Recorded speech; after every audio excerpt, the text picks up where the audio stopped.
With the orders from President Museveni, Prime Minister Robinah Nabbanja, together with Uganda Revenue Authority, Finance and Trade Ministries, convened a meeting with KACITA traders where a number of resolutions were made.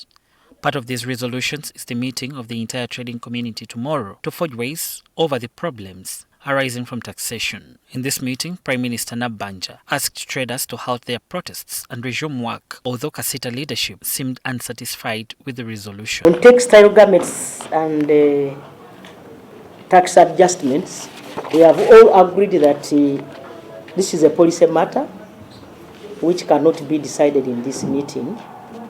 We are going to make it go through government so that we have a whole of government approach. Other resolutions passed included the collaboration between URA and KACITA, especially on tax education, to curb traders' protests. After tomorrow's meeting with the traders, the KACITA leaders will work hand in hand with Uganda Revenue Authority to ensure that we expeditiously clear the goods that have been pending. Then the issue of penalizing the container leaders that had imported them in their names can be reviewed. In other words, traders can just pay the taxes and not the penalties and fines that would otherwise be payable by those who are declaring the goods or misdeclaring them.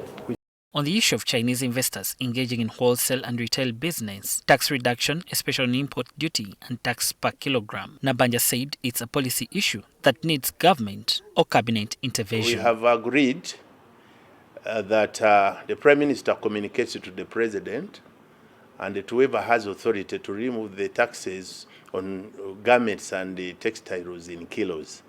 This is the main source of all the challenges we are facing, and therefore we expect that by the time the Prime Minister speaks to us in the morning as the whole community, she will have communicated with the President so that we know how to proceed. There are issues we decide on as a whole of government.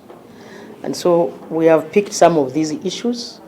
We are going to take them to Cabinet on Monday, discuss them, and come up with a common decision where, because I know that is in that meeting, it's the President that chairs. The supply chain, I think it is a question of enforcement because we already have the investment code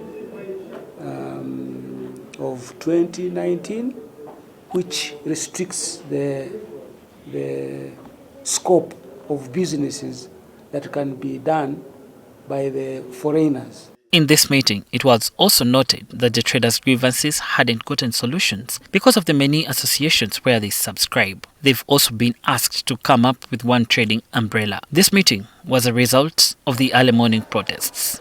What seemingly started as a protest later turned into a strike after a group of traders along Nabugabo in the Central Business District attacked some of their fellows who had attempted to open up their shops.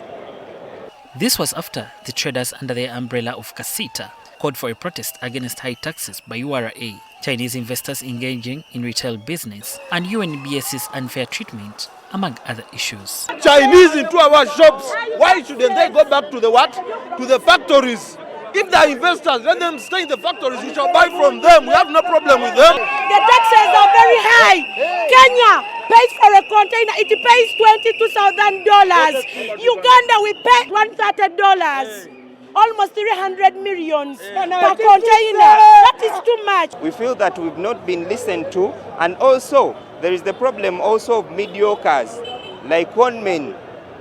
The government usually meets conmen that they are not the real traders who are doing the business downtown. In these protests, according to the police, 9 of the traders had been arrested for unlawful assembly and inciting others. They are here, we are recording their statements. We are yet to decide on the next step of action on whether to release them on bond or have them arraigned in courts of law. What we understand, our officers who made the arrests say that these had gathered and were calling upon others to come and join in by blowing whistles, and some were arrested with megaphones, trying to call others to come and join in into what they said was a peaceful demonstration. So we are looking into that. Becca Senyonga Muninde, NTV Tonight. Fighting, we are not